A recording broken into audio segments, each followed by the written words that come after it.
Pour stocker des données simples dans ton application Flutter, direction pub.dev où tu peux trouver le package Shared Preferences.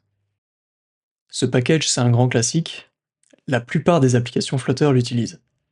Mais même si tu le connais déjà par cœur, cette vidéo peut t'intéresser car la version 2.3.0 inclut une refonte du package qui améliore ses API et ses performances. On va voir comment utiliser le package Shared Preferences avec l'application de démo Flutter en sauvegardant la valeur du compteur pour la retrouver au démarrage, au lieu de repartir à 0 à chaque fois. Pour commencer, copie le nom et la version actuelle du package, et ajoute la dépendance à ton fichier pubspec.yaml.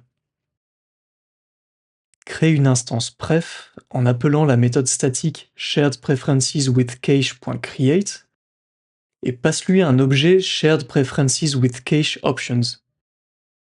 Maintenant, à chaque fois que tu veux sauvegarder des données, tu peux récupérer ton instance pref et appeler setBool, setDouble, setInt, setString ou setStringList, selon ce que tu souhaites sauvegarder.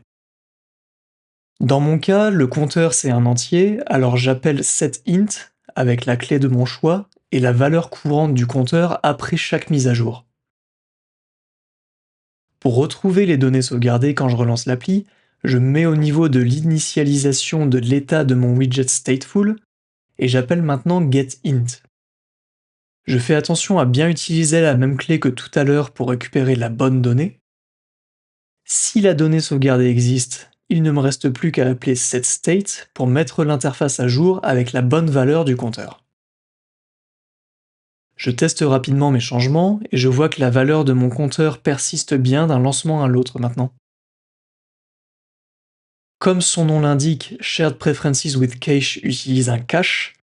C'est pour ça qu'une fois l'instance créée, tu peux accéder à tes données instantanément avec les différentes méthodes get. Cela dit, le cache peut parfois poser problème.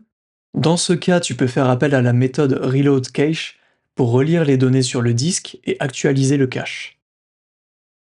Si tu te retrouves à faire ça trop souvent, ça peut être dans ton intérêt d'utiliser plutôt Shared Preferences Async, qui fonctionne de manière similaire mais sans utiliser de cache.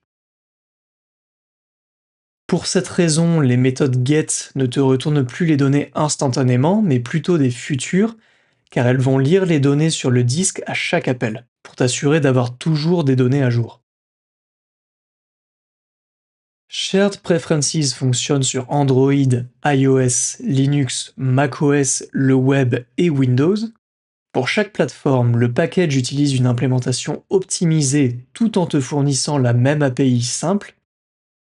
Sur le web par exemple, les données sont stockées dans le local storage du navigateur, ce qui est plutôt pratique pendant le développement car les DevTools de ton navigateur te permettent de le voir et de l'éditer facilement. Si tu utilises ce package depuis longtemps, tu es sûrement habitué à l'API sharedpreferences.getInstance. Cette API est maintenant dépréciée et remplacée par les deux qu'on a vus ensemble, et le package te fournit un outil de migration pour faciliter le changement sans perte de données.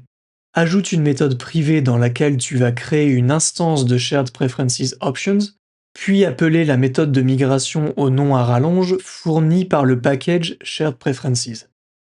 Passe-lui la vieille instance de Shared Preferences, les options que tu viens de créer, et une clé unique de migration qu'il ne faudra surtout jamais modifier. Crée ensuite ton instance de Shared Preferences with Cache, assigne-la à un singleton, et crée la méthode pour y accéder. Il ne te reste plus qu'à remplacer tous les appels à sharedpreferences.getInstance dans ton code par ta nouvelle méthode getPref. Et voilà, tu utilises maintenant la nouvelle API du package.